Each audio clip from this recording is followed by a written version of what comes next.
Welcome back to episode 24 of the Washed Up Sports Podcast. We are Washed Up Sports hosts. Zach Elliott, Louis Ortiz, and I'm Bobby Hanscom.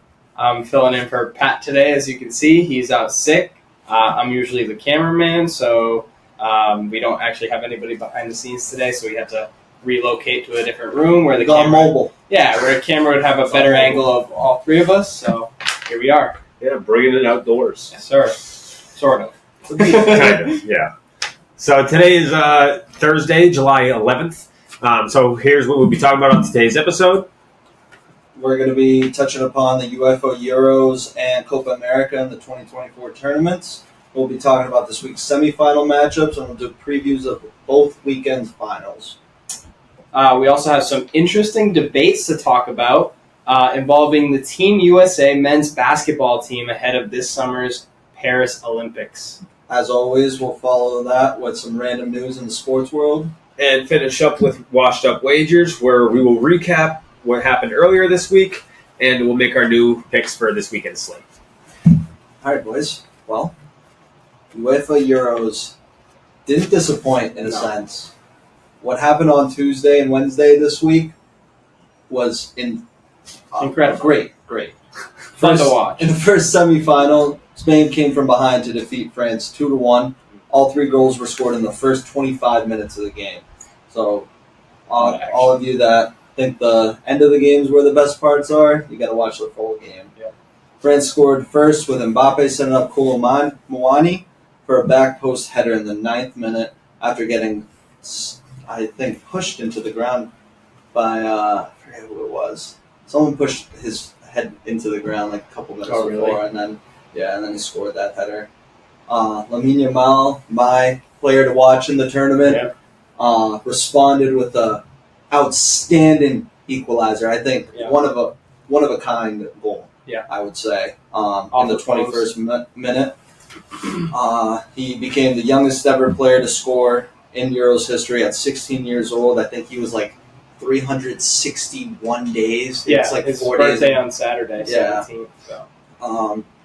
He's also the youngest ever man of the match winner, and now the youngest player to score, assist, and play at the Euros. This one's for you. I put this one in for you. He also has the same amount of assists at a major tournament as Cristiano Ronaldo had in his entire career. Thank you for that. In the knockout rounds. In the knockout rounds, yeah. So Lamine Yamal already has 2 in the knockout rounds. Yeah. Cristiano Ronaldo has 2 in his entire career in the knockout rounds of international play. So and we all know Lamine Yamal was kind of like they were talking about him. I know France's Rabia was talking before the semis, talking about how he's got to do more right before getting through us and stuff. And what did he do? He fucking responded there. And then after he the said, game, blah, blah, blah. he was referring to habla, like talk now, talk now. That's awesome.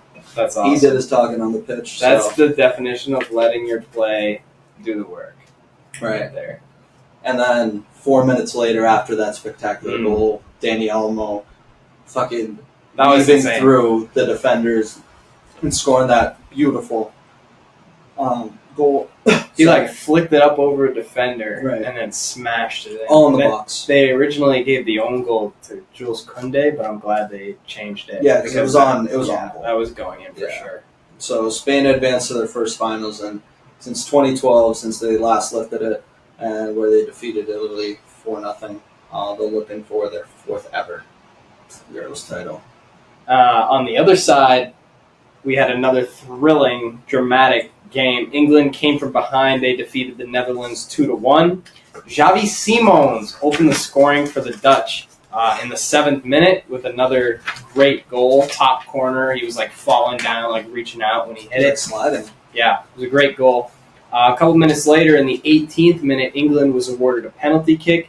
Captain Harry Kane, Lewis's favorite player, converted from the spot to tie it at 1. He knows how to take PKs. Yes, he does. Perfect finish.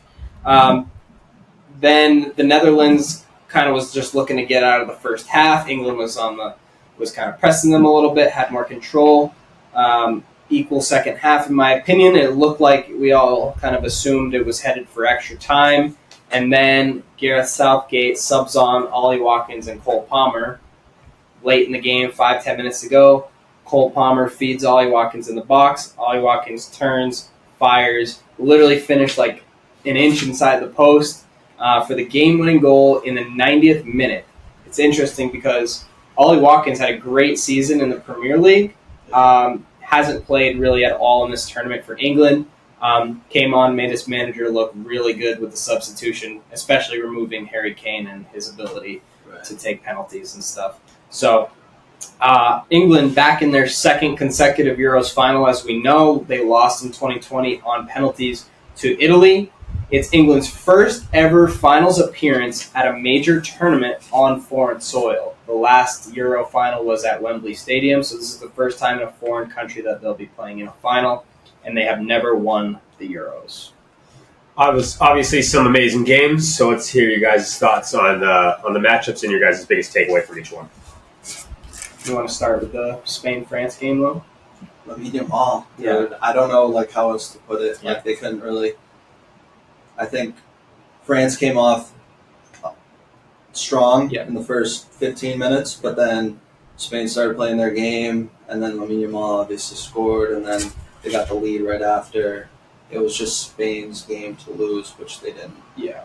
No, they just had to win that. I agree with you. I'd also say another big storyline is Mbappe kind of letting his country down. We know he had the broken nose and he was struggling, but he didn't score a goal outside of a penalty kick this entire tournament, and he really hasn't looked like himself.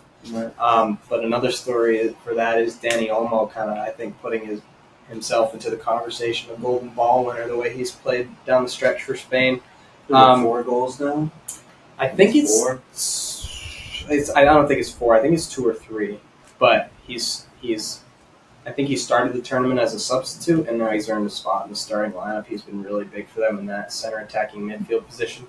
But moving over to the England-Netherlands game, I mean, how can the biggest takeaway not be Ollie Watkins coming on and scoring just minutes? His first touch, probably. Yeah, it was like his 3rd or 4th touch, I believe they said. But to not play at a major tournament, like, how does that affect your confidence? You know what I mean? This guy comes onto the pitch. He's been hungry. He's been waiting for this opportunity, and he comes on.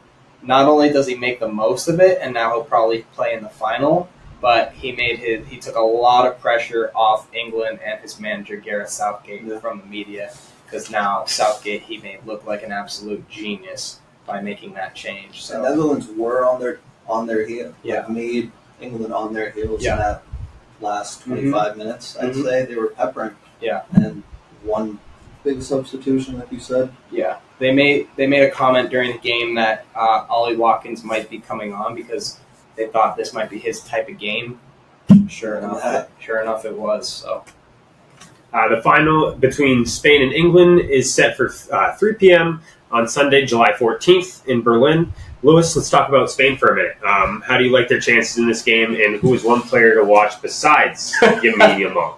I would say Olmo. See Yeah. how he's playing. Yeah. This is going to be his first, I believe, his first final major tournament. Major tournament final. My apologies. He is the director in that midfield for sure, and he's like the energy builder, and like everything goes through him. And if he has a great game, obviously connects with Lamine Yamal. Obviously, they got Morata. They have so many depth players too. Nico Williams on the left. Yeah, Nico Williams. Hopefully, comes to Barcelona. But anyways, they just have such a great team, and I just feel like they're way more as a team. And I'm going to take the team rather than the talent. Yeah. And I like Spain. Yeah, Because Spain has a little bit of both, and they've shown sure. It's also crazy to see how young they are and what they're Right. doing. They're like ahead of their time. I feel like, like we look at the U.S., which we'll get to in a little bit, but they're like mid-20s. We're kind of expecting big things from this group. These guys are freaking teenagers, 21-year-old, playing ball since they were 22-year-old. like Yeah, since they were like it's out the young womb. lad. yeah. And you saw that picture with Messi and Yeah. Lamine Yamal as a baby. Yeah, That's crazy. But Now, Zach, let's switch to the other side and talk about England. They have not looked good at all this tournament, despite all their star power. yeah. And now all of a sudden they are in the major tournament final. How do you or how did they do it? Do they have what it takes to pull it off? And who is one player to watch for England? How did they do it? I don't think any of us know. Like, I think they were lucky to get out of the It's gonna be a substitution, maybe. I mean, it could. But how did they do it? They were in the group of ass, as we claimed, with Slovenia and who the hell else is in it? I don't even remember. Some bum teams that they could only tie or beat by a goal. I think the other ones were, what, Denmark and I don't know. But they were not in a good group. They only got 5 points and 1 win out of that group. Everybody was talking about how bad they were playing. Then they play Slovakia in the round of 16. Jude Bellingham saves them on the final kick of the regulation, and they win in overtime. They make all their penalties against Switzerland. Switzerland. Yeah. And then I think this was honestly the best game they've played in the tournament against the Dutch. So I don't know how they've done it because, one, the pressure they've been under, and two, they don't look like a good team. As you said, they have all the star power, but they don't have a good team. I think they do have what it takes to pull it off, though, because this would be like a crazy story arc for them. Losing the Euro 2020 final the way they did, looking like shit this entire tournament, ousted at the quarters of the 2022 World Cup, and then all the pressure they're in with their manager and their stars, and Phil Fonen's not looking good, and Jude Bellingham has a shitter but then scored. Like all the bullshit they've been dealing with, it would just be the cherry on top to just, lift this trophy at the end of the day. I do think they have what it takes just because of who they have on the field. I'd like to see what Southgate did in the Netherlands game with giving some other players an opportunity. Like, give Ollie Watkins, a hungry motherfucker, an opportunity to get in front of goal and finish one. There was talk about Cole Palmer not playing at the beginning of this tournament. Now he's getting more minutes. And they gave Luke Shaw his first full 45-minute half of this tournament, replacing Kieran Trippier. So, one player to watch for in this match. Let me think about that for a second. I mean, we know Harry Kane. We know Jude Bellingham. Bukayo Saka scored a couple times in this tournament. I think one player to watch in this tournament is in this game, I should say, is gonna be Phil Foden, just because he hasn't scored a goal yet in this tournament. He's firing. He in the semifinal he was. Yes. Aside from this tournament, aside from that game, he has not really been aggressive offensively, and I think it was the first time we saw him do that in the semifinal. He hit the post with a shot similar to Yamal's shot, and then he had 2 other shots on target in the first half. One that Denzel Dumfries cleared off the goal line. So I think he's hungry. I think he's feeling more comfortable now as the tournament goes on. Wouldn't be surprised to see him score in the final. All right. Now, Spain is currently plus 145 to win in regulation, while England is plus 240. A draw is plus 185. To win the Euro 2024 is Spain is minus 145, where England is plus 115. It's crazy to think that this tournament is almost over.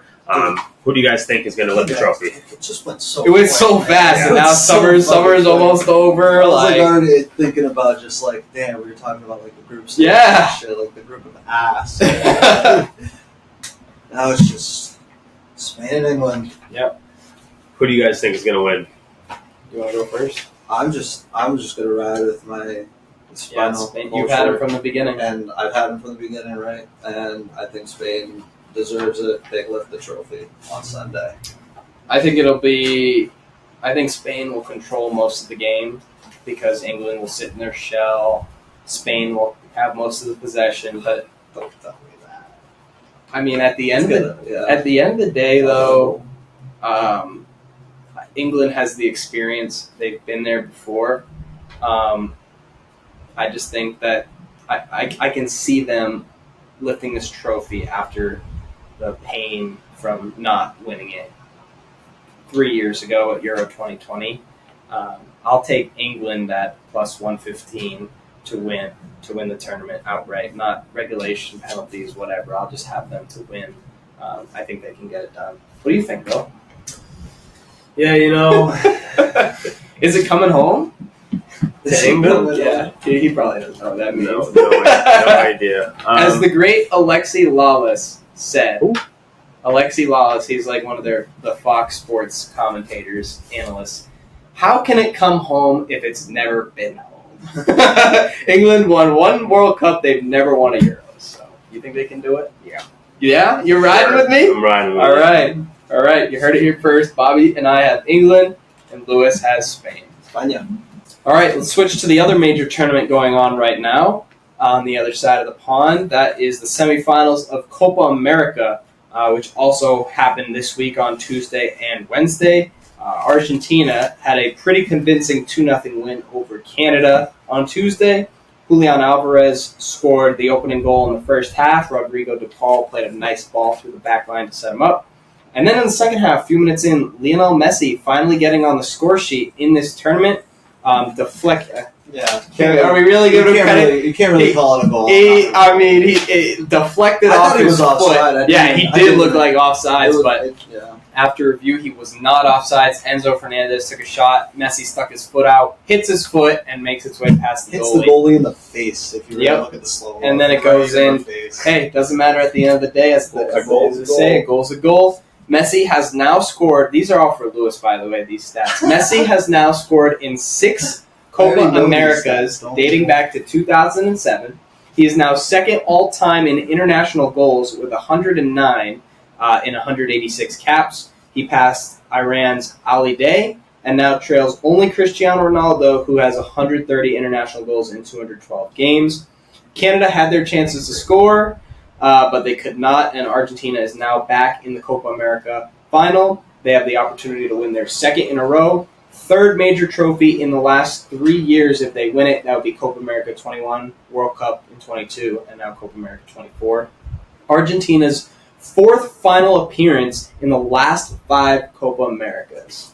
Pretty good run for them, and they can also win their 16th Copa America title. It would be the most all time. Could break the tie between them and Uruguay. Yep. Well, I have to talk about my Colombia. Yep. Because I have never been sweating, shaking in the second half of a soccer game ever in my entire life. But, I mean, as we all know, what's Colombia's dangerous? When is Colombia dangerous? Set pieces. When James Rodriguez is on the ball, of course. 39th minute, Jefferson Lerma. Literally you had to have the most pinpoint accuracy to make that header, honestly. It was right in the bottom left corner. Beautiful. Just to give up a red card for minutes. Yeah, that's crazy. I mean, Munoz had a clear, stupid elbow to a Uruguayan player. I don't know who it was. I don't know who it was either. So 1-0 at half, and then 1-0. they have to play Second half Yeah, was just a man down the entire way. Yeah. And I mean, Darwin Nunez had a boatload of shots in the first half. Yes, he I did. would have to say, because a lot of clear chances in the first half that he missed. Yeah. I would think that he's capable of making. Luis Suarez coming in the 71st really got my heart pumping even more, because I thought that was I mean, clear chance right in front, like from the penalty spot almost, and just off the post, just insane. But Colombia Oh my God. did something that they've never done before when coming down, being a man down, just winning it all. It's still keeping the lead, you know. They're back in their first final since 2001, since they last hoisted it, and that was on Colombian turf. This is their 3rd final, and this would be the first time that they would win it. But can we just talk about those It'd fucking... be their second. Second time, I'm sorry. Can we just talk about those chances that guy missed at the end of the fucking game for Colombia? Oh my God, Uribe, dude. Uruguay with a giveaway in the back. Colombia, Second one was a save. Colombia's Holy got shit. a 2-on-1 dude is like had the ball served on a platter. I couldn't be more close to the TV. He put it right at the goalie. I Hit nicks off him, hits the crossbar, and then bounces back. And then Uruguay sends everybody out for their final corner. Colombia clears it out, and this guy has an open net shot from half field, and he puts it into the first row of the bleachers. I was like, "Are you serious?" Same guy, I knew right? from the beginning of that second half, I just turned Yeah, it was going to be a to my sweat. buddies. I go, I'm already sweating. Yeah. but Colombia is going to milk the goddamn clock. And they did. And they did. Who was that guy that went down 3 times and then came up? Yeah. Hey, he did the his ref job. was Having none of it. Yeah. No, he was having none of it. He comes stretcher. Yeah. Stretcher. Yeah. But After the match, we saw some pushing and shoving on the field. That escalated to some Uruguayan players rushing into the stands and fighting Colombia fans, including Uruguay star player Darwin Nunez. Lewis and Zach, thoughts on the games and the scene after the match? It's kind of frightening, dude, honestly. Like, I'm not going to lie. But, I mean, there were a lot of Colombian fans. Not that many Uruguayan fans. So I would understand Darwin Nunez going up there kind of like protecting his... Because I know his kid was there. yeah, they said it was like their family, Uruguay's like family area. There was like only Colombians there. And, like, we're ruthless sometimes. Bro, So they it's were like, throwing hands. Yeah. Darwin Nunez was throwing haymakers, got popped in the head once. Yeah. Like, malice at the palace. This was Right. way worse than that. But, like, no Like- one's really, like, if you really think about it, No one's talking talking about it. because it's soccer. They Yeah, went it's into soccer. the whole freaking team went into the stands and are just fighting with the other team's Yeah. fans. Like, that's crazy. Like, to me, that's crazy. But it was a great game. Like, that game had everything: yellow cards, red cards, a goal, only one, but so many chances off the post, save, missed chances. Like That one that they called offsides, that like Darwin. Vargas came up Oh, and okay. saved it, but Yeah. they called it offside. Yeah, I yeah, thought yeah, that yeah, was, yeah, yeah. Yeah, it's a great save though. great But- save. But He- I mean, And you know Vargas has a boat on him. yeah. He's good. The final is set between Argentina and Colombia for 8 o'clock on Sunday, July 14th in Miami. It is a rematch of the Copa America 2021 semifinal, which Argentina won on penalties. I would also say that is Colombia's last loss. At Copa America. No, last loss. That was their last loss. They Really? had a 28-game Wow. unbeaten streak riding. Interesting. The Wow. last loss was Good that. stat. Great Yeah. stat. Now, Zach, let's talk about Argentina for a minute, Sure. the defending Copa America and World Cup champions. How do you like their chances in this game, and who's one player to watch?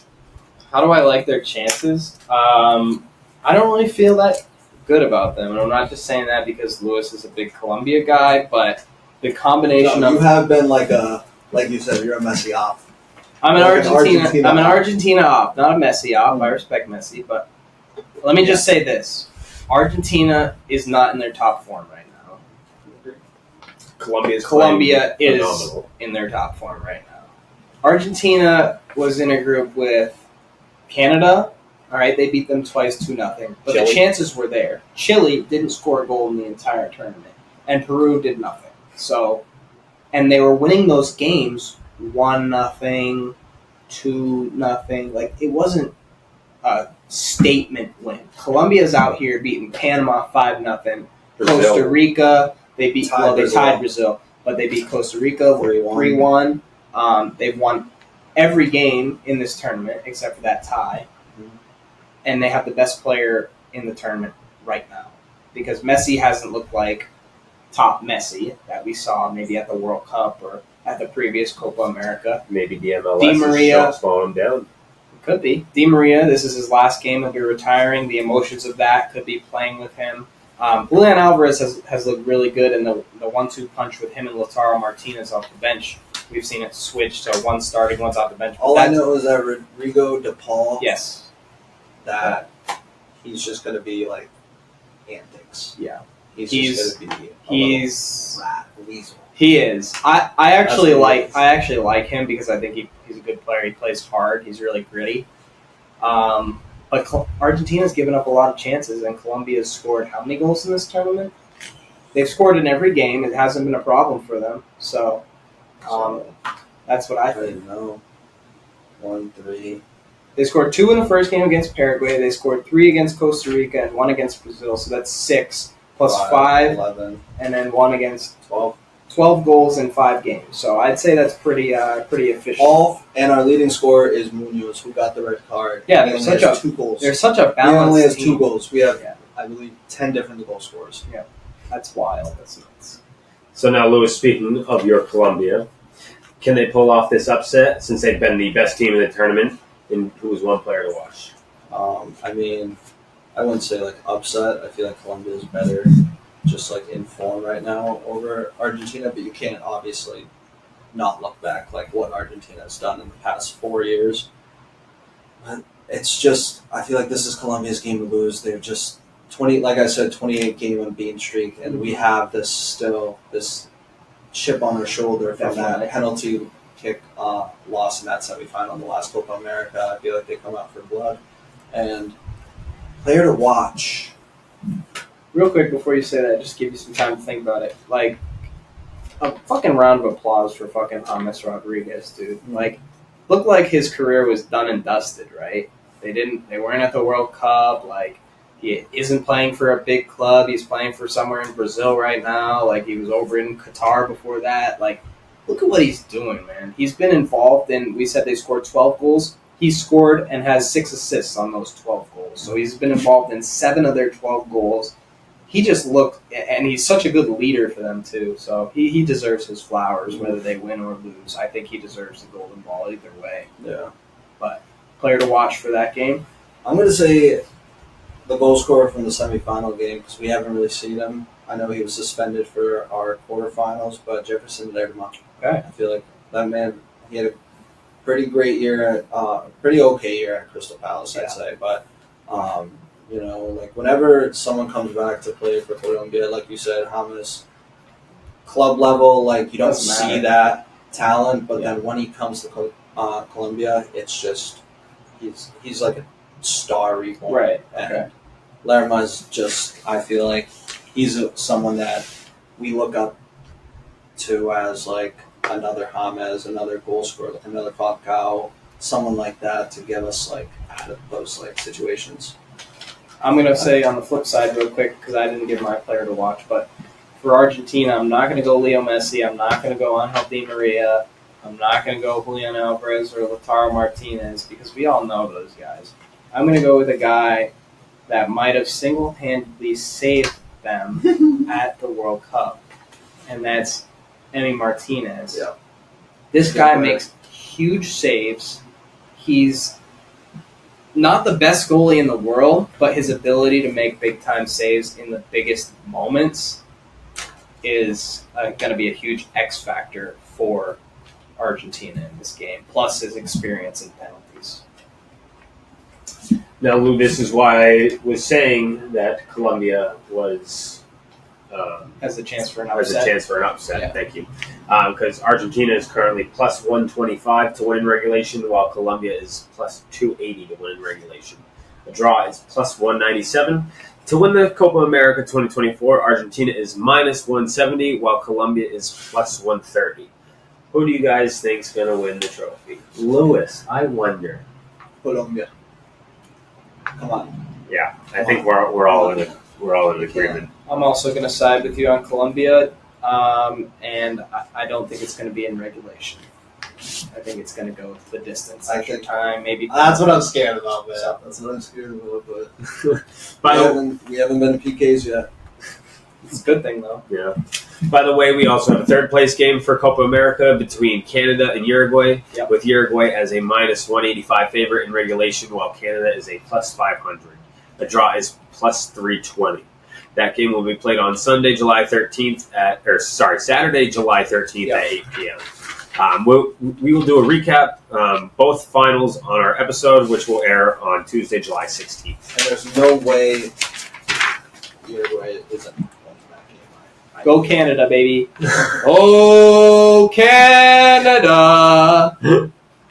All right, so now let's transition to some hoops. Let's go, baby. It's a very exciting time now for basketball fans with the 2024 Paris Olympic Games starting up in about 2 weeks. Team USA has been preparing with their select team for the last few days, where Cooper Flag has been dominant. Yeah, more on that later. Yeah, they also had a few exhibition games scheduled ahead of the Olympics. They defeated Canada last night in Las Vegas, 86-72. They also have Australia, Serbia, South Sudan, and Germany on their exhibition schedule over the next 2 weeks before the Olympics begin. Let's talk about the roster. The 12-man roster includes likes of LeBron James, Steph Curry, Kevin Durant, Anthony Davis, Joel Embiid, Bam Adebayo, Devin Booker, Anthony Edwards, Tyrese Halliburton, Jason Tatum, Drew Holiday, and now Derek White, who is replacing Kawhi Leonard for the 12th spot. Team USA Executive Director Grant Hill said it was the Team USA's decision to replace Leonard, who was battling a knee injury, with Derek White. I would just have to say one thing. It should be the Team USA's decision to retake the Team USA photo. With Derek White in it. First of all, Kawhi's freaking Andre 3000 looking ass hair is not it either. No. So get him the fuck out of there. Let him flow. Yeah. Said he has to put together. Said he has had to put together a team that complements each other and fits, so they have the best chance of success. Yeah. He said he liked Derek White's defensive ability and his ability to also not need the ball in his hands and just be able to knock down shots off a pass and stuff like that. So a lot of people, and you guys can help me out here, but a lot of people were confused. It was actually announced a day or two ago that Derek White was going to replace Kawhi Leonard. And a lot of people, including another NBA player, which we're going to mention here in a second, were really confused by that. Why was Derek White chosen as the replacement for Kawhi instead of Eastern Conference Finals MVP, NBA Finals MVP Jaylen Brown? He tweeted the emoji with the glass on his eye, looking up, the confused emoji type thing. But there's also been an incident of him in the past tweeting at Nike some negative things for them. Anti-Semitism. Yeah. Not too sure what it was about, but I mean, he quoted it saying, kind of tagging Nike, saying, this is what we're doing now. Yeah. So that there was a rumor that was the reason, because Team USA is sponsored by Nike, that was the reason they didn't select Jaylen Brown, because of that incident.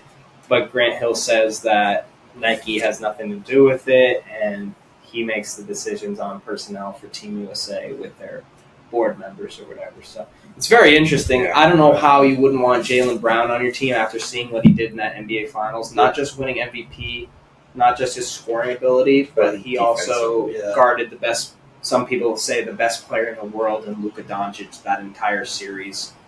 Best backcourt in history.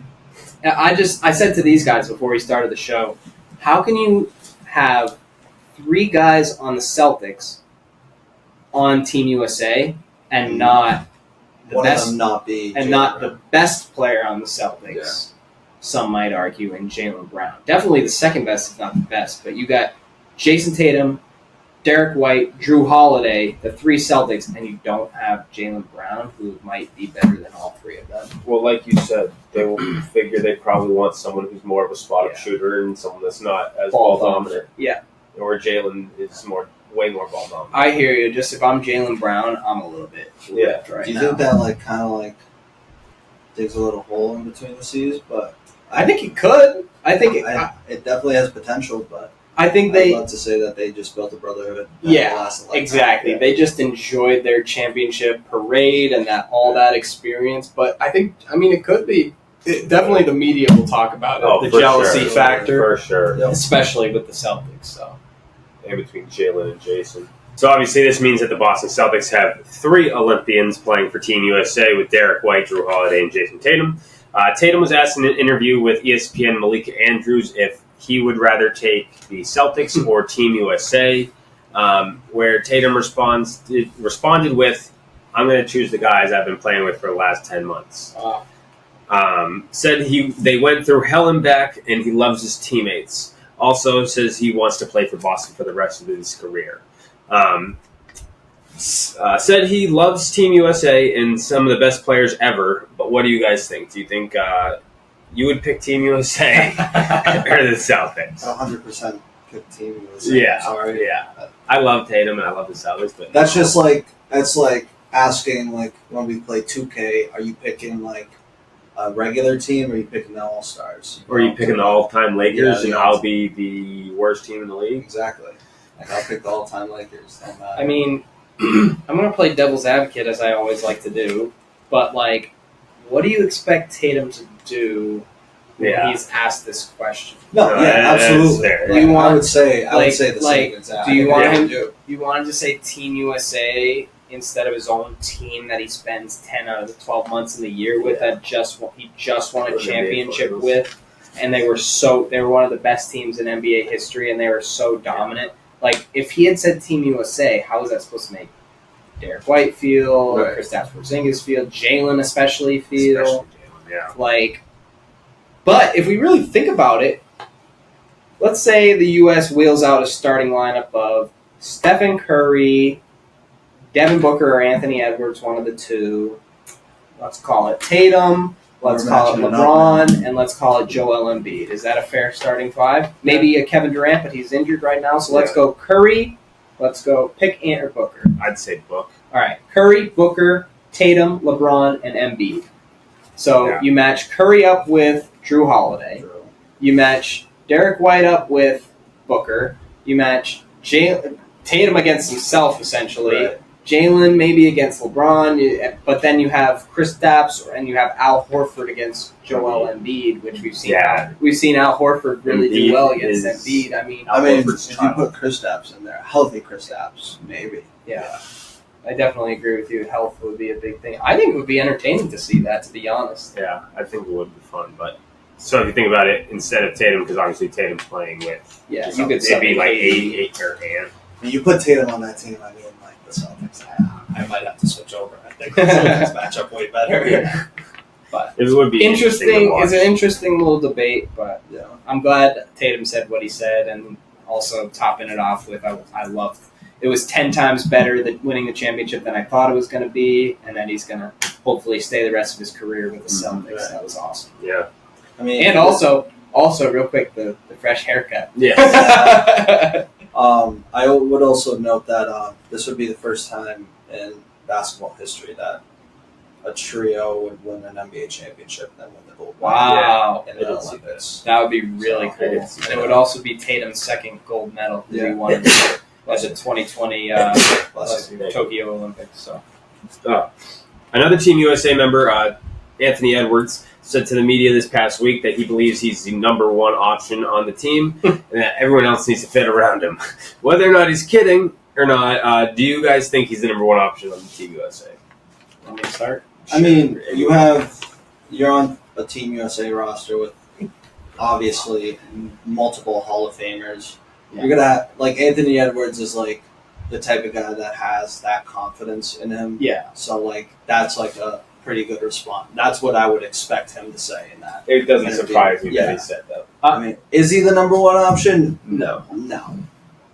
The old heads are in there. They didn't do that there last time. It's always great to have that confidence, especially someone on the USA's roster. Yeah. You know?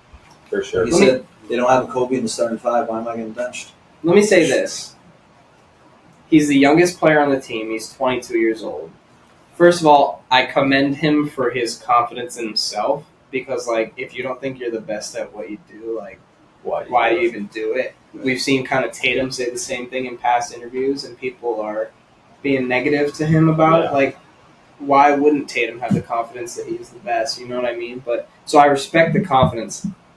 However, there's no shot he's the number one option on this team when you have guys who have won championships. You've got guys who have been all NBA and all stars and MVPs. I think there's 5 total MVPs in the starting on the roster. Curry, LeBron, KD, Embiid, KD. Yeah. Probably somebody else that we're forgetting, but Kawhi at one point. I don't think he's he's won a couple finals MVPs now. But I'll also add this. Ant and Tyrese Halliburton were a part of last summer's 2023 FIBA World Cup team for Team USA. They were ousted by Germany in the semis, and then they lost the third-place game to Canada. And Ant was the number one option on that team. What did they win? They lost to fucking Germany, and they lost to Canada, and we didn't even get a medal at that because of it. So he had his opportunity to be a number one on Team USA. Didn't work out for Team USA. So I think the number one option on this team, I don't know. The foul baiting for Joel Embiid is not going to work at this tournament because FIBA. We've heard people talk about how it's differently officiated, and it's more physical. It's not going to work for him. LeBron is 40. Like Curry's up there in age. I honestly think it'll be Steph Curry. I honestly probably the same number one on this team. He's never played in an Olympics. He's never won a gold medal at an Olympics, obviously. So I think he has that hunger and that drive, especially he's had a lot of rest too. He'll be fresh. I think his shot making will give him the keys to the vehicle, especially with the being a foot and a half shorter. Good point. I wasn't going to mention that. The 3-point line is moved in FIBA rules, but I was going to say especially with Steve Kerr orchestrating as head coach. So that too. Yeah. I have seen a lot of clips regarding like Steve Kerr's inbound being like drawn up for Curry. Yeah, Warriors, Curry too in the USA Select team. They were doubling Curry. Yes, I was going to mention that the clips that have come out, they're like doubling Curry, even though they have LeBron and Tatum and Embiid and whoever else that they're still migrating to Curry. So. I will say, Draymond Green said Jason Tatum needs to be the number one option. If not, and it's his future team. Yeah, forward. It is his team. So just want to add that in there. All right. As always, we like to give you guys some random news in the sports world. So obviously, we'll start off with some big news in soccer. Read it, and then I got something to say. The USA men's national team finally made a decision in firing Greg Berhalter after a group stage exit at Copa America. Thank you! We are not going to do a moment of silence. I was just going to say the same thing. I was like, this man does not deserve a moment of silence for that shit. Decisions came from U.S. Soccer Sporting Director Matt Crocker after a 10-day review. The U.S. men's national team will have no World Cup qualifying matches to help them prepare for the 2026 FIFA World Cup since they are hosting it. They can't play any more competitive matches against teams outside CONCACAF. That's insane. Yeah, so they're kind of screwed, Berhalter spent the last 5 years as the manager. The United States men's national team reportedly approached legendary Liverpool manager Jurgen Klopp about the coaching job, but he was rejected. They rejected him. Well, that sucks. But it was kind of given. Yeah, I feel like Klopp does want Klopp, he does not want to coach anymore, and I feel like he made that kind of like known like before his last season. Real quick though, I will say that I feel like the U.S. men's national team is a pretty appealing job because it's USA, because of the players we have and the funding and the resources. But if we do bring in somebody big like a Klopp or, I don't know, some other big names that have been rumored, they are going to have to give them a bag. And if they give them a bag, they're going to have to pay the women's coach the same amount because of the agreement paying men's and women's equally. So whatever they give the men's coach, they're going to have to give the women's coach, which I feel like will, unfortunately, ultimately impact the decision of who they hire next. Let's stick to some managers here. Argentina manager Lionel Scaloni said in a press conference that he said he wants to see a European team invited to play in the Copa America one day. I just want to point out to the fact what he just said, European to Copa America. Every 4 years, there's something called the World Cup, and I don't know if he won it. He won it a couple of years ago. Yep. Obviously, beat some European teams. Isn't this a World Cup? I mean, yeah. At first, when I saw the quote, I was like, that'll be pretty interesting, see what the South Americans but if you think about was like. But then I saw the comment, it was like, wow, great idea. This is the World Cup. I was like, oh, yeah, you're right. And then they also have the Finalissima, which is one game of both the champions. Yeah, so between Euro and Copa America. Yeah. So, good point. Stick to a little other soccer. Italian center up back, Riccardo Calafiori, who had a solid Euro 2024 with Italy, is on the move to Arsenal. He left Bologna, who received 45 million euros. He got that on a 4-year deal. Switch over to some NFL. Yep. I know Bill was excited. Bobby was excited for this. Tennessee Titans have agreed to a deal with free agent safety Jamal Adams 7-year veteran spent the past 4 seasons with the Seattle Seahawks before being released in March. Adams missed most of the 2023 season due to a quad injury, missed 33 of 67 games in 4 seasons with Seattle. I will say, if he is healthy, this Tennessee Titans team is going to be good. Really? Honestly, it reminds me a lot of last year's Houston Texans team with all the additions that the Texans got and all the additions that the Titans now have. Who do they have now? Calvin Ridley, Tony Pollard, D-Hop, obviously. Levis is going to be coming to his second year, which is going to be. He had some good. He had some great moments last year with his 4-touchdown game in his first ever game. I feel like the Titans are actually going to be this year's Texans and sneak into the playoffs. All right, hot take. Like it.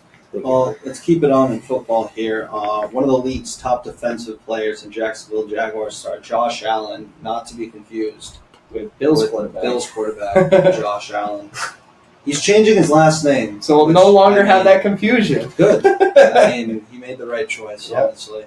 The 2-time Pro Bowl pass rusher will be changing his last name to Hines Allen to pay tribute to his maternal side of his family.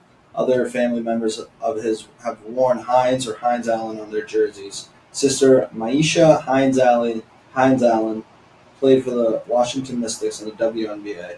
Also has 2 other sisters who wore Hines Allen playing college basketball, and his uncle Gregory Hines, who was drafted in 1983 by the Golden State Warriors out of Hampton University. That's actually really cool. Imagine going to Hampton University and getting drafted. It's awesome. They also had 10-round drafts back then. That's true. I mean, so they drafted the good one. Touche. The defensive end registered a career high Jackson's franchise record 17.5 sacks last season, and he received a 5-year contract extension in April. Former New England Patriots head coach Billy Belichick, our boy, joining Inside the NFL for the upcoming season. Will air on the CW network this season. Will work alongside former players Ryan Clark, Chris Long, and Chad Johnson. That's actually fun to watch. That's going to be really fun to watch. I'd love to see. Bill's getting the bag, and he's also bagging a 22-year-old girlfriend. So whatever, you get my point. He's 70, she's 20. Hey, match made in heaven. You know? Good for him. Congratulations. That's what I'd want to be doing when I'm 70. I don't know about you.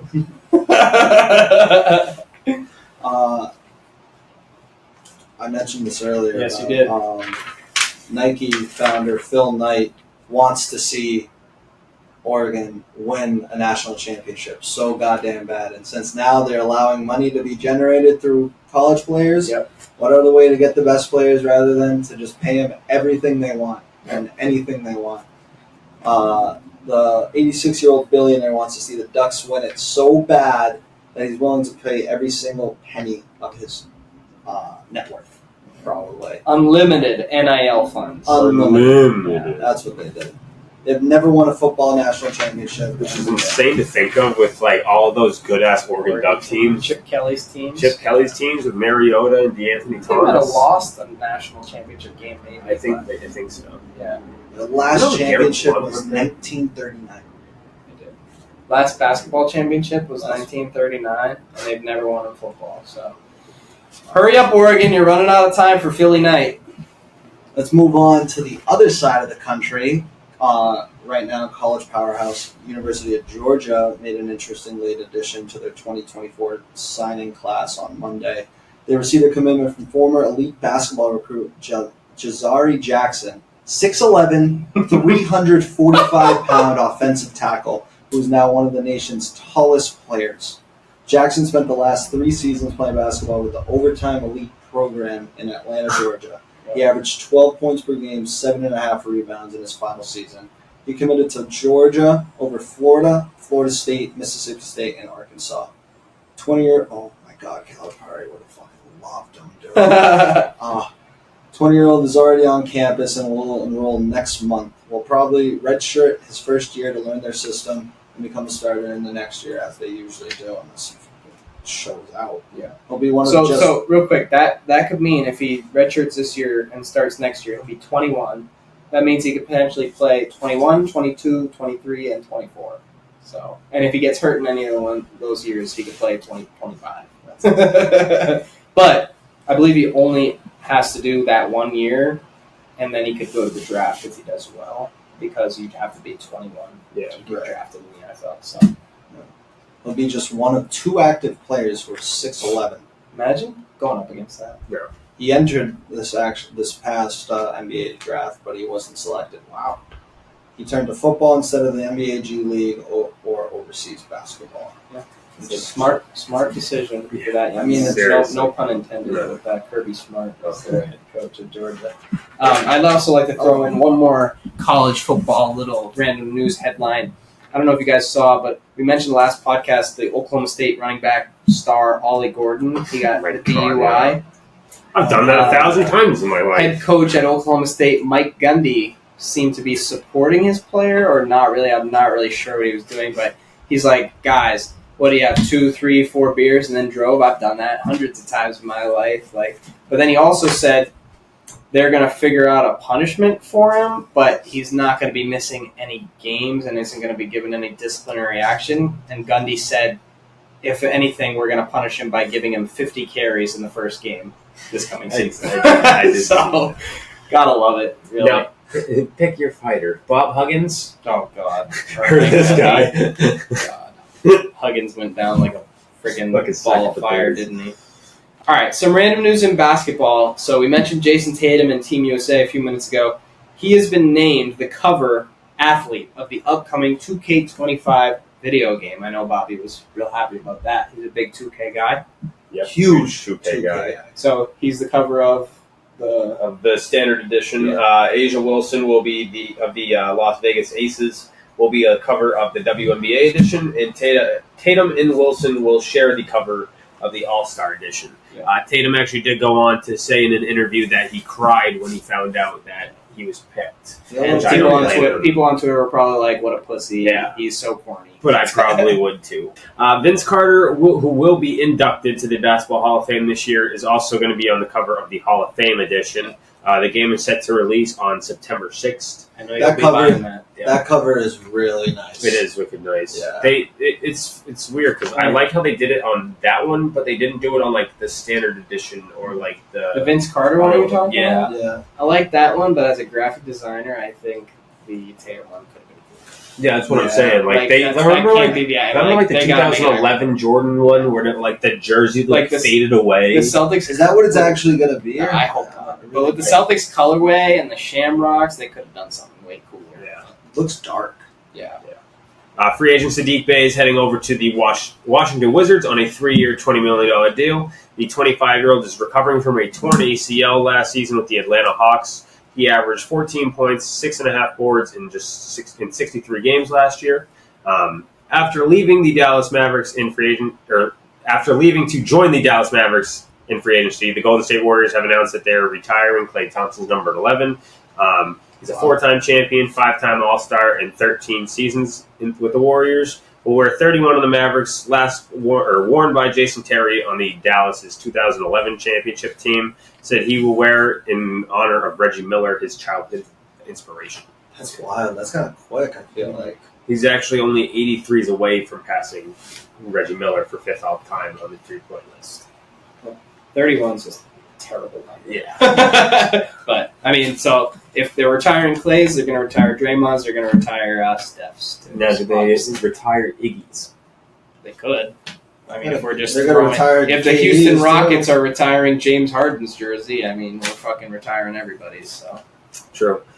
Chris Paul said at his San Antonio Spurs introductory press conference that he joined the team that went 22-60 last season due to playing time. Says he wants to contribute and just play basketball rather than chase a championship. Family will stay in LA during the season. Said he wants to play more than anything. Yeah, it was interesting. Like his wife and kids are staying in LA, and he's going to be in San Antonio for. He said, "Fuck them kids. I want to play ball." That's dead ass what he said. Yeah. So yeah, pretty much. As we kind of already alluded to this earlier, Kevin Durant missed the first team USA exhibition game with a calf strain. Kept him out the entirety of the team's training camp that was in Vegas. Hurt his calf working out 10 days prior to the camp, saying he hopes that he's available for the exhibition game next week in Abu Dhabi against Serbia and Australia. We will do a recap of Olympic basketball right before it starts, so probably in about like 2 weeks. Yeah. God, why didn't we just take Jaylen Brown and left KD's old ass Jaylen Brown? Like, dude's not going to probably play in half the tournament, and neither is Embiid. So, No. Jonte Porter, God, things just keep getting worse for him. yeah. Pled guilty in case over his betting scandal. Admitted to taking himself out of the games for gambling's sake. Pleaded guilty to federal conspiracy to commit wire fraud. Said he knows he did wrong and he's deeply sorry. And said he did it to get out of larger gambling debts. God, how bad can he be? He's in, like, rehab and stuff. That's crazy. He's awaiting a sentence on December 18th, facing 3 to 4 years in prison. Could be, at the judge's discretion, I read, up to 20 years. But they said likely 3 or 4 years in prison. That's crazy. Yeah. And he'll be hooping on the prison yards. NBA give him a try after that. Yeah, no. The NBA has reached a $76 billion media rights deal.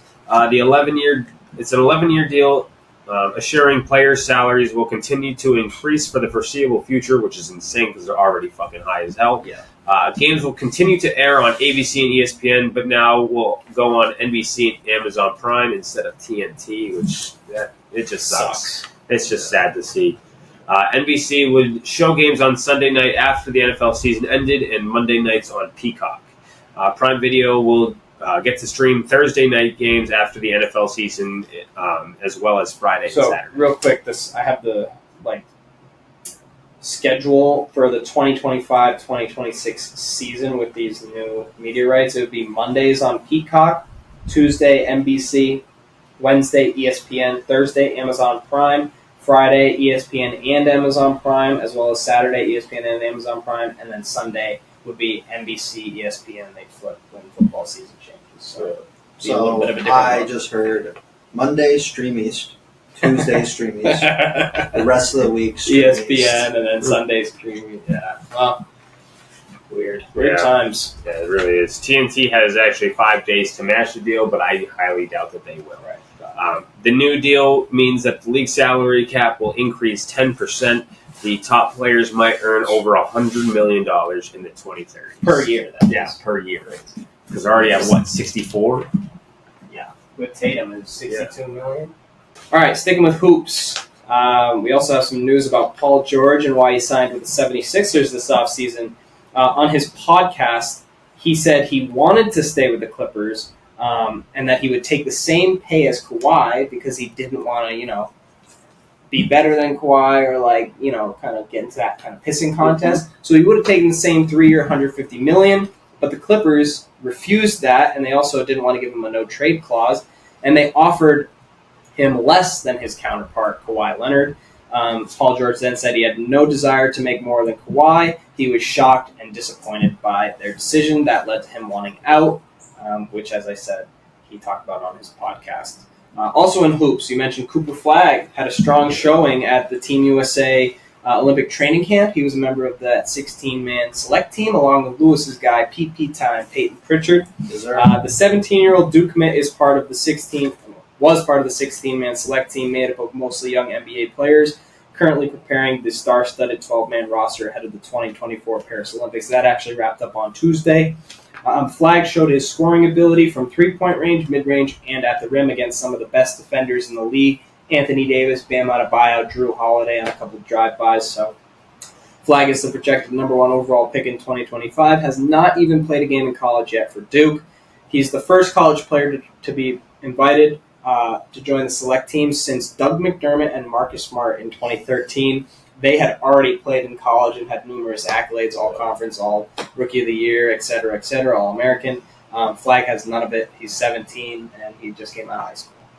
The Olympic team defeated the select team 74-73 on Monday in the final day for the select team. Flagg is a 6'9 forward who was named the state's Gatorade Player of the Year in Florida, I believe, as well as the Naismith National Player of the Year and a McDonald's All-American. He led Montverde Academy in Florida to a 30-0 record and national title. He's from Maine, but he was playing in Florida for Montverde Academy. Yeah, he transferred. His kid played against him. So Flagg said he was excited and also surprised about getting the opportunity to join the select team, and he was just really grateful to learn from the NBA legends. He also gained respect from a lot of the current NBA players and coaches that they all really praised him. Some baseball now. Home Run Derby is next Monday, July 15th at 8 p.m. The 8-man field is officially set. We have two-time champion Pete Alonso of the New York Mets. He's the favorite, plus 340. Marcell Ozuna of the Atlanta Braves. He's coming in at second right now to plus 380. Followed by Gunnar Henderson of the Baltimore Orioles, plus 475. Adolis Garcia of the Texas Rangers, plus 500. Bobby Witt Jr. is next of the Kansas City Royals at plus 600. Followed by Teoscar Hernandez of the LA Dodgers, plus 1,000. And then Jose Ramirez of the Cleveland Guardians and Alec Bohm of the Philadelphia Phillies will round out the 8-man field at plus 1,300 and plus 1,600 odds, respectively. New format this year, no more brackets. Instead, we'll have all 8 guys hit, the top 4 advance, and then the top 2 of that 4 go to the final. Who do we have winning, guys? Who do you like? You want me to go I first? just read the I odds. wanna go Who do you last. like? Who's your pick? I mean, coming down to the last strike, who do I need to hit a bomb? I'm going to Adolis Garcia. Ooh, I like it. Bill? No, I want you to go first. You want me to go first? You want to close it out? I do. Well, you said last episode you liked Ozuna. I Has that did. changed? Yes. Gosh, that's tempting. I do like Ozuna, but there's someone I like more than Ozuna. Well, if I name him, are you going to change back to Ozuna? No. Okay.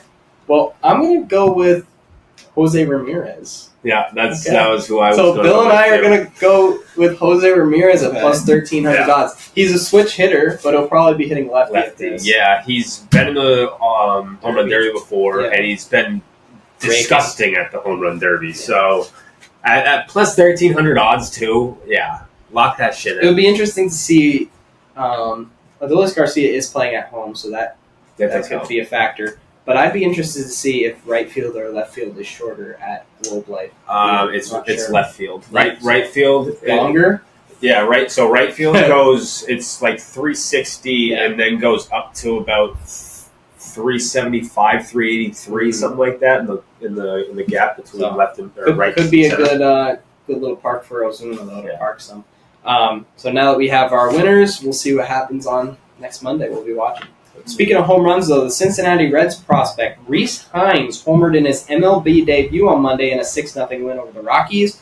The 23-year-old is the number 15 ranked Reds prospect. He hit a 440-foot homer in his third at-bat ever after a double in his second at-bat. He also hit a 456-foot dinger in a 12-6 win the following game against the Rockies and was a single short of the cycle in that game. In the same game on Monday, Ellie De La Cruz recorded 2 hits, 2 runs, and an RBI, as well as 2 steals in the win. He became the second player with 45 steals before the All-Star break since 2000, which was Jose Reyes with probably the Mets back in 07. Yeah. He has 45 stolen bases and 15 home runs now this season prior to the All-Star break. The only other player to do that from 1933 to now was Ricky Henderson in 1986. That's So crazy. he's a fun player to watch. To add on to that Rhys Hines guy, I Yes. saw on DraftKings his odds to get a hit today was plus 175. Wow. His Hammer home- that. And his home run was, I want to say it was plus 320. Wow. So Let's get him in the home run derby. Yeah, right? Yeah, right. Also, in the MLB, Wander Franco of the Tampa Bay Rays, not really at the Rays anymore, but he's been formally charged with sexual abuse against a minor in the Dominican Republic. He allegedly had sexual relations with a 14-year-old girl, paid the girl's mother $1,700 a month, and bought her a new car. So the mother is also being charged. That's disgusting. Imagine hush your money. mom. The dude. two of them are being charged with sexual trafficking, which carries a 20-year prison sentence. The 23-year-old now, he was 21 when he was when he was doing all of this. The 23-year-old Franco agreed to an 11-year, $182 million contract back in November of 2021, just 70 games into his major league career. He's now on the restricted list where he will not be paid or allowed to play in the MLB. He cannot leave the Dominican Republic, and the preliminary hearing for his case is August 14th. LA Dodgers ace Tyler Glasnow on the 15-day IL with back tightness. The 30-year-old is 8-5 with 3.47 ERA this year. Made a He will miss the All-Star game. Also missing the All-Star game, Red Sox star Rafael Devers with shoulder soreness. Even though he was in the lineup last Yeah, night. he's not on the IL, but he's missing the All-Star game. Interesting. What's He was replaced on the AL roster by Jordan Westberg of the Baltimore Orioles. Marcus Semien will also step into the AL starting lineup. He'll replace Jose Altuve of the Astros, who was hit by a pitch last week on his left hand. Pitcher Michael Kopech of the Chicago White Sox tossed an immaculate ninth inning to help the White Sox defeat the Minnesota Twins in the first game of a doubleheader on Wednesday. Former Red Sox. The first White Sox pitcher to throw an immaculate inning since, Lewis, this is for you, Sloppy Thurston in 1923, over 100 years. What a name. Yep. Bro. Like, they don't make them like that anymore. They do not. An immaculate inning is when a pitcher throws, strikes out all three batters he faces on 3 pitches each, so 9 pitches total. It's the 116th immaculate inning in MLB history. Speaking of some immaculate pitching, we won't call it an immaculate inning, but some great pitching. Paul Skeens of the Pittsburgh Pirates just tossed 7 no-hit innings with 11 strikeouts today, Thursday. Pirates beat the Brewers 1-0. Skeens threw 99 pitches, 65 of which were strikes. He has now lowered his ERA to 1.90 this year. It's his second time that he went through 7 innings and thrown a no-hitter through 7. And He got pulled both times because his pitch count. Yeah. Wow. One final thing for me in baseball. The Sioux City Explorers, a professional minor league team and members of the American Association of Professional Baseball, which is an official partner of the MLB, did not have a starting pitcher for a game last weekend. So what did they do? They called Iowa State Representative J.D. Schulten, who pitched for the team from 03 to 07. That's 17 years ago. He started for the team last Saturday as their emergency starter. 44 years old. He got added to the roster at 3 o'clock. He's on the mound by 6, and he tossed 100 pitches across 6 2/3 innings, struck out 2, and they won 11-2. That's fucking crazy. That is nuts. Hasn't pitched in 17 years, and now he does that. 44 He was probably waiting for that call. Yeah. He was definitely waiting for that call. For sure. Now, it's probably they probably couldn't fucking hit the ball because it's coming so goddamn slow, probably, and they couldn't adjust to it. Could be right. All right, Lou, you want to get some tennis now? Or some hockey? Some hockey. Finish it up. All right, well, let's finish up some random news here. As we know, the number 1 overall draft pick in the NHL draft, Macklin Celebrini of Boston University, is foregoing his remaining college eligibility and has signed his entry-level contract with the San Jose Sharks. He's making $950,000 per year. Scored 32 goals and had 32 assists as a 17-year-old freshman at BU, and he won the Hockey Baker Award. Hobie Baker Award as the nation's top player. So in the NHL, you can actually get drafted and then still play in college. So pretty interesting. In tennis, the semifinals and the men's draw at Wimbledon are now set after knocking out world number one, Jannik Sinner, number 5, Daniil Medvedev. Wow. Daniil Medvedev will meet number 3 and defending champion Carlos Alcaraz in one semifinal matchup. The other semifinal will feature 7-time champion and number 2 seed Novak Djokovic against number 25 Lorenzo Musetti, who eliminated American Taylor Fritz in 5 sets in the quarterfinals. There have been 38 5-set matches at this year's Wimbledon. Wow. The most of any Grand Slam tournament in the Open era since 1968. Wow, that's actually a crazy stat. Yep. We also saw legend Novak Djokovic not happy with Wimbledon fans after his round of 16 straight sets win over Holger Rune on Monday. The crowd repeatedly chanted "Rune" throughout the match, but Djokovic thought they were booing him and being disrespectful. He just finds a way to motivate himself every match, and then he comes picks out the winning. dumbest shit, and Yeah, he comes out winning. So. He said after the match to the fans that he has played in more hostile environments than that, and that they can't touch him. Also did a violin playing gesture to mock the fans after winning match point. I mean, what a fucking prick. Kind of gangster. It is. He's a dog. Semifinals are both tomorrow, and the final will be on Sunday. You want me to take this one? Yes, please. Okay, on the women's side of Wimbledon, number 7 ranked Yasmina Paolini faces number 32 Barbara Krejcikova in the final on Saturday. Krejcikova upset number 4 ranked Elena Rybakina in the semis on Thursday. So The final is set between number 7 and number 32. That's good. Yeah, Paolini actually lost in the French Open at Roland Garros to Iga Swiatek. She got upset early in the tournament, so she should win this one. Well, I'm going to say one more thing. Yep. As I love the NEL, baby. NLE, I think. NLE, National League. No, National Eating. Is it NEL?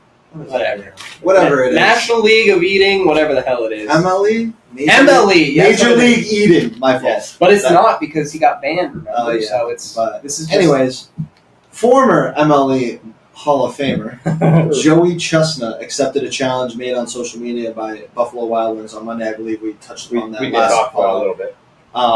And it actually did happen that night. And the challenge was if he ate 200 boneless wings, they would extend their all-you-can-eat boneless wings for a $19.99 special through August. And the deal's every Mondays and Wednesdays. And he did, in fact, eat 200 boneless wings in 38 minutes.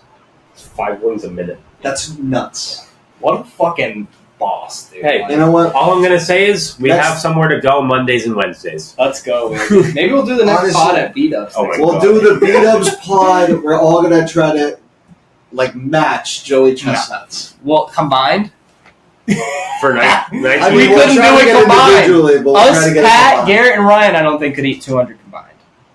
I think that. I think we could. That I would think be Lewis- over 30 wings a person. I think I'm not Lewis eating and I 20. could honestly probably eat 100 wings each. You're bugging. I probably, if I, No, I don't. I could definitely mouth at least 50. I could at least do 50. I could do 20. That's it. 25. I could How many Totino's pizza rolls you guys think you guys can house? like the whole thing, pretty much. Hundreds, You 160? guys are bugging.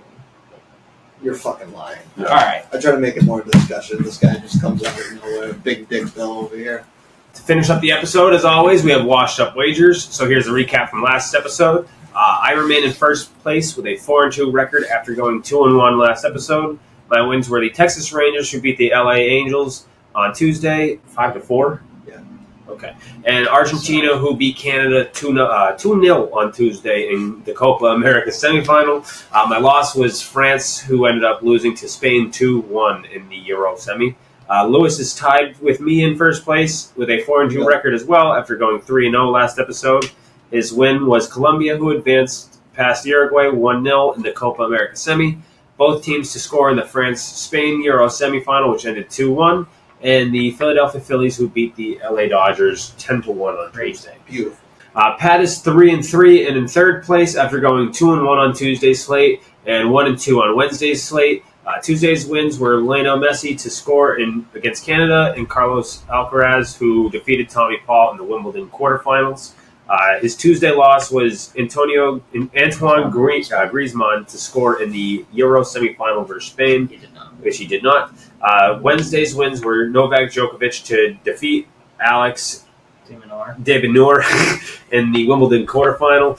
His Wednesday losses were both teams to score in the Colombia-Uruguay game, which ended 1-0, and under 2.5 goals in the England versus Netherlands game, which ended 2-1. He was so close. So close. So was I. Zach is in last place with a 1-5 record. He seems like he's being me this month.